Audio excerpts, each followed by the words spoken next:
Welcome to today's episode of the Declutter Hub podcast, your channel for super easy, no-nonsense advice on how to declutter and organise your home. Please welcome your hosts, professional organisers Ingrid Jansen and Leslie Spellman. Hello and welcome listeners to episode 44 of the Declutter Hub podcast. I'm Ingrid. And I'm Leslie. If you have clutter and want to sort it out, this is the show for you. In today's episode, Leslie and I are talking about how to declutter your car. Now, cars are like extensions of our houses, and we spend a lot of time in them. So it's important to keep them clean, tidy, and organized. And that is easier said than done, isn't it, Leslie? I know, you tell me why people can have the most immaculate house in the world, but then when you go into their car, it's like some kind of scene of mass devastation in there. I think people are like, I'm in my car now, I can just let it all go and things. It is funny though, isn't it? There's a lot of people. It's a bit like that people are sort of super organized at work and then struggle at home. It's almost like a separation off. And so there's a lot of cars out there that are a complete tip. And so whenever I get in a car as the clutter fairy, everyone's like, oh, I'm sorry about my car. I'm getting round to it this week, as if I'm going to judge them. I'm like, I'm fine. You're giving me a lift. It's fine. But it's always interesting. People are always really embarrassed about the car. And, you're taking people out and you don't want people necessarily to judge you for that. So we're going to help you on your merry little way to get the car of your dreams. Yes, absolutely. And it made me laugh because actually this morning I came back from a trip this week. I was away over the weekend. And the first thing I did when I went to get my groceries was hand my car over to the car wash and have it washed and hoovered from the inside, because I don't know. I've got a nice, tidy car. So I would love to share my advice and my tips with the listeners and hopefully inspire them. I've got a tidy car as well, actually. I had my car done whenever my daughter comes home, that's what she has to do. She drives my car around when she's home, and so she always has to go to the car wash and pick it up and stuff. So that's her penance. So she did that on Saturday, but normally my car's got 75 bin bags in the back of it. You know what I mean? So it might be nice and tidy in the front, but in the back it's kind of like almost like a van, really. But it's always got stuff in there to go to charity. But today I did my charity shop run. Everything's out of the car, and because I did a big declutter here over the weekend in my house, and so I had loads to go to the charity shop and the tip this morning. Did that, and now my car's all brand spanking new and tidy again, so I'm happy. Yeah, and it's funny you say that, because people drive around. They actually declutter their house, put their stuff in the car, and then they end up driving around with their stuff in their car for like weeks on end. It's like, you just go to the charity shop, just bring the bags. Yeah, so there's a lot of an interesting psychology, isn't there, with a car? And so it might sound really straightforward how to declutter your car. You just need to declutter it. But I suppose it's about decluttering your car, and it's also about changing habits a little bit, isn't it? That on a daily basis you're trying to keep on top of that car. Because particularly if you've got kids, it can go from a tidy car to a complete, as I say, scene of mass devastation within one car journey, can't it? Because what we're trying to do is we're trying to keep our kids entertained as best we can. And so we ply them with all kinds of things: food, drink, toys, DVDs, books. We do try and do anything we can to sort of keep the mind off mithering you when you're driving around. Am I right? Yeah. It's getting better now when they get a little bit older, but when they were little, oh my gosh. One biscuit can actually cause utter mayhem in the car. Exactly. So our advice is declutter it on a regular basis, and don't forget those side pockets in the door. It's nice that you get the ground clean and the seating, but what lives in the side pockets indoors is utterly amazing. So don't forget to declutter those either. Yeah, I mean, I take that, that's my little, so I'm not going to lie when I said there might be 10 nice little sweet and chocolate wrappers in the side pocket of my door, but I do take it out when I'm home. I do, if I go to the tip at all with my stuff, then I'll chuck the stuff over as well at the tip, just so that it's cleared out. Because it's a nice feeling as well to have a nice car, isn't it, that you can be proud of. I think it's more calming. You know, if you've got to go to work or go about your daily business in a messy car, again, it's that kind of clean desk, clean mind, clean car, clean mind, we'll call it now. Yeah, I agree. I couldn't agree more. So if you're feeling brave, anywhere maybe this week, I mean, listeners, come on, let's do this. Our advice is to actually get a couple of bags or boxes ready. So you can put one of them, you can use to put rubbish in. The other one you can use to put some recycling in. And the other bag or box you can use for stuff that needs to go back into the house or the garage, or stuff that's kind of ended up in your car that shouldn't be in your car. So get out 3 bags or 3 boxes, and you're on your way to start decluttering your car. And it feels like it's not too overwhelming. I mean, unless you have like rubbish until the windows. But normally, if people can still sit in the car, this is not a gigantic 5-hour job. This is really a manageable job to do. So I think that's what makes it a really nice job to do. Yeah, definitely. I think if there are big volumes, Ingrid, if I'm not talking about up to the ceiling, because that would not be ideal. But if there is quite a lot of stuff in your car, maybe get multiple boxes. Yeah. And so quite often, if you have got a family, a lot of the stuff that's in a car is probably going to go back into a playroom or back into the kids' bedrooms. There probably will be quite a bit of stuff that's going to go back into a garage. Like de-icer that we put in the car in the winter, we don't need it in there necessarily in the summer, that kind of thing. And carrier bags as well. There's going to be a lot of those, which we do need to keep in a car. So bags for life and carrier bags, that's exactly where they need to be, because we need them with us when we're going shopping. So those are the things that you can declutter, sort out, gather like with like, put them quite neatly and put them back in your car. But but it's really important to get everything out, isn't it? We're not talking necessarily about cleaning your car, but this will facilitate the cleaning. Once you need to declutter it, you couldn't turn up at a car wash with a messy, cluttery car. It needs to be pretty clutter-free, doesn't it, before you go in and do that? Yeah, absolutely. I mean, when I came back from my trip yesterday, I was like, quickly got all the rubbish out, because I knew I wanted to have the car hoovered and washed this morning. So I gave it a bit of a decluttered all the rubbish out of it.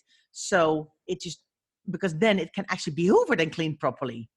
Yeah, exactly. I think it's definitely a little and often. So I'm not saying I tackle my car every day, but I try to. If there's things in my car that need to go in the house, I try and take them in. But I know there's a little bit more of a barrier. It's the same thing as having a kind of basket. I have a basket. A lot of people have a stair basket. I have a basket in my hallway of things that I've got misplaced that need to go back to their rightful position. And it's the same principle, but it's more difficult in a car, because you've got that walking space, haven't you, between your car and your house. And so it is a little bit more tricky to remember to do it and to be inspired to do it. So, okay, so let's then talk. I mean, we talked about decluttering your side doors as well, but let's talk about a glove box then. So what's in your glove box? What would you keep there? I'm just trying to think, is that what it's called in what do the Americans call a glove box? I feel like there's a different name. I'm not sure, actually, to be honest with you. It's just like, it's like the console in the front of the passenger seat where you got a little place. Yeah. Definitely feel like it's got a different name, but anyway, that's irrelevant. You know where it is. So what kind of things do you need to have in your glove box? I think, and I'm not sure about Australia. I know we've got a lot of Australian listeners, and welcome. Thank you for listening, and New Zealand. Many of our listeners are in the US, and I know it's different in terms of what you need to keep with you in your car if you're driving around the US is very different to the UK. So in the UK, we have no need to keep our documents with us, because we can, if we get stopped by the police or something like that, we can present our documents the following day.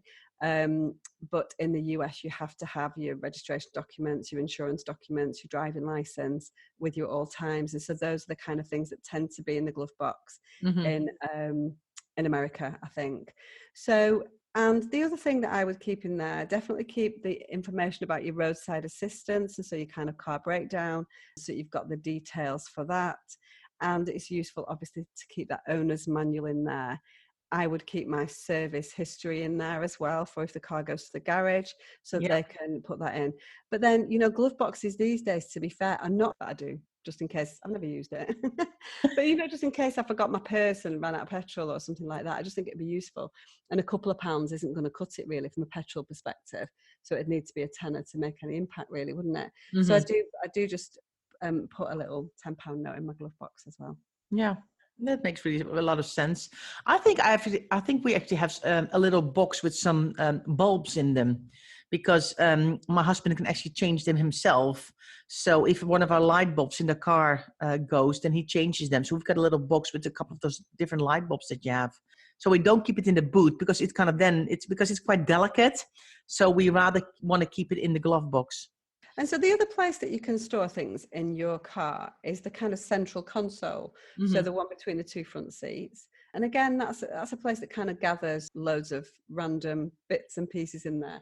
So for me, I do have a couple of pens in there. I have a notebook just in case I wanted to write anything down. If I needed to ever swap insurance details with anybody, that would go into my central console. And what I do try and do is I try and keep my cup holders free of stuff, because what tends to happen if you get drinks, particularly if you get ones from kind of fast food places that are not, if you've got a water bottle, that's not going to spill out. But if you're getting stuff from, I don't know, Coke with a straw, it'll go down the side of it, and it makes it all kind of sticky and messy in the cup holders, doesn't it? And so it's useful not to have, coins and things like that at the bottom of there, just to keep your cup holders free, and so that you can actually put your cups in there. I would keep that as free as you possibly can, really. Oftentimes people will have CDs in there, which is always quite interesting, because for the most part nowadays we don't use a CD player in the car. I guess some people still have a CD player in the car, don't they? What do you have you got CDs in your car? Yeah, I'll tell you what I have in my car. I've got Rockwire CDs in there. Oh, have you? What with you? But why have you just not got it? Why have you not got it streamed? Because one of my fellow rookies in my choir is really helpful, and he always makes a CD with all the lists, with all I'm a sopranos. He makes a CD with all the songs with the sopranos, so I can just bop it in my car, sing along to the Rockwire songs when I'm driving, when I'm not listening to podcasts or the radio. But so my Rockwire CDs are in the car. And the kids love it. So when we're on long journeys, they always say, pop a Rockwire CD in. And my husband's like, no! My kids do not love listening to the Rockwire music when I'm like, no, don't do that, Mum. But anyway, yeah. So CDs, but there are some people who've still got CDs in the car when they will Bluetooth it to their radio and stream everything and listen to the radio. So CDs can definitely come out if they've stuck around for a while. So it's something to look at, is what I'm saying, really. I also have a couple of cables so I can charge my phone, because I've got a really handy plug in my central console, so I can charge a phone or anything like that when I'm driving. Really handy to have that, so you don't come unstuck, for sure. Yeah. So that's your central console. So try and keep that as clutter-free as possible, I would say. You don't want it sort of overflowing, and definitely try and keep the cup holders free from the detritus of life. So the other place that you would store things, really, then, as we go backwards in the car, and this is probably going to be if you've got kids, those organisers on the back of car seats are brilliant when your kids are little, aren't they? Yeah. And I know there's some out there that are a bit rubbish, but there's a lot out there that are very good. So they can really sort of containerize things. You can put a few little pens in there, maybe a little drawing pad.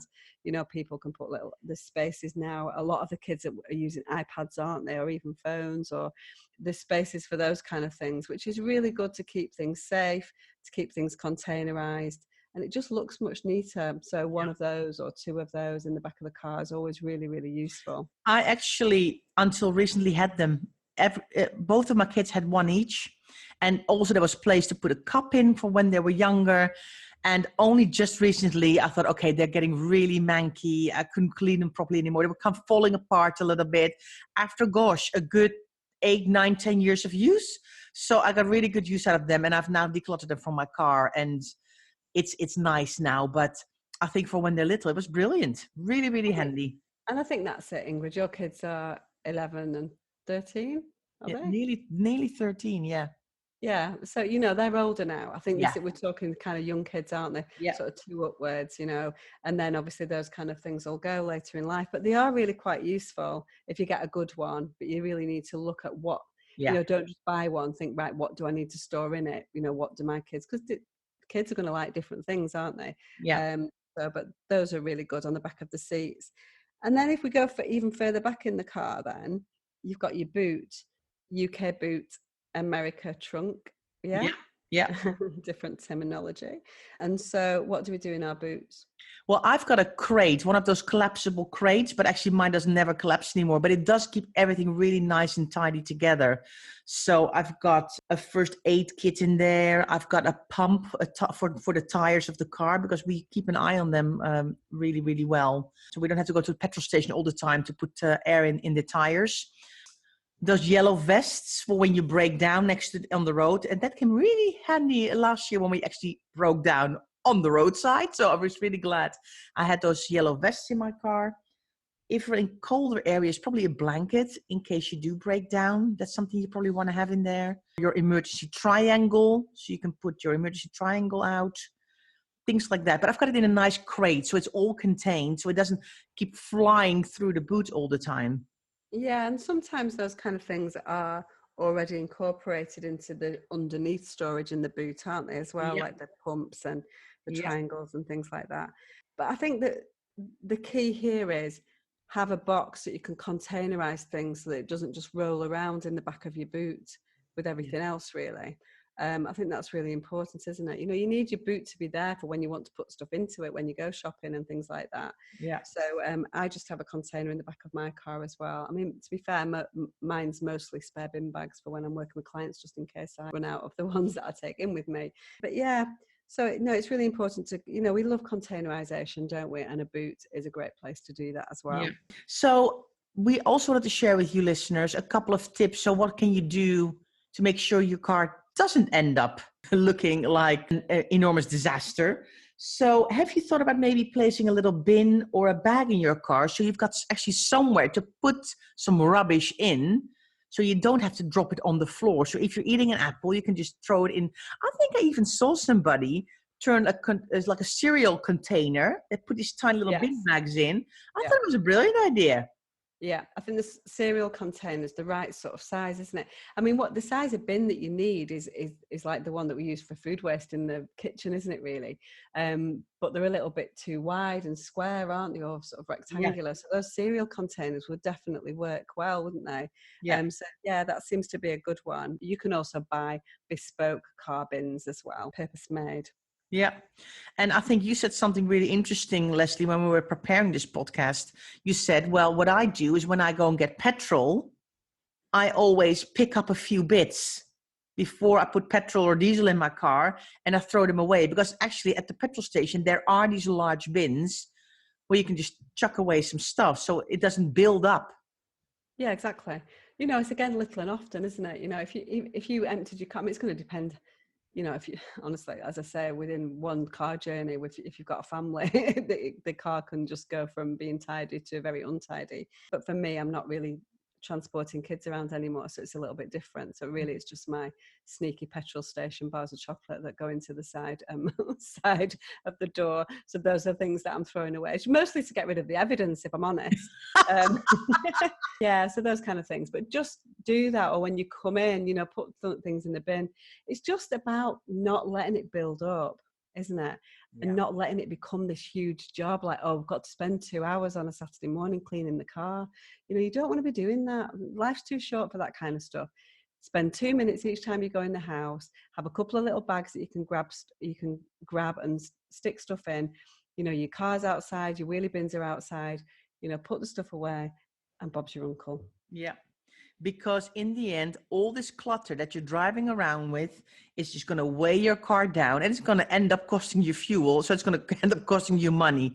So if you're one of those listeners who's been driving around with a car boot full of stuff for the charity shop for weeks on end, I hope this is your cue to think, I'm actually going to go to the charity shop and unload this stuff, because you're going to be saving money. And I think saving money is always a good thing in my book. But in the end, we want you to be proud of your car. Yeah, definitely. I think it's nice. Maybe that's just me. I don't know, but I like having a clean, tidy car. All right. That's it for me, Leslie. Anything else that you want to add, or have we covered all our bases here? I think we've covered everything. Yeah, I think so too. So listeners, is your job going to be this weekend, or maybe even are you going to be brave and end up, because we're in the middle of summer here. The nights are long. You've got a lot of light, a lot of daylight at the moment. So maybe you feel enthused to do a bit of a car declutter, maybe even today or tomorrow when you're listening to this podcast. So we hope we've inspired you to do that. And thanks so much for taking the time to listen today. If you'd like to get more tips and advice, please follow us on social media. We are on Instagram, Twitter, and Facebook, and we have a lively, supportive Facebook group community called the Declutter Hub Community, where we chat all things clutter, and we'd love to see you there. If you don't want to miss the next weekly episode, please subscribe to the Declutter Hub podcast on Apple Podcast, Spotify, and Stitcher, and it will pop into your notifications each Friday. See you next time. Thanks for listening to this week's episode of the Declutter Hub podcast. Check out declutterhub.com for more inspiration, and don't forget to tune in next week.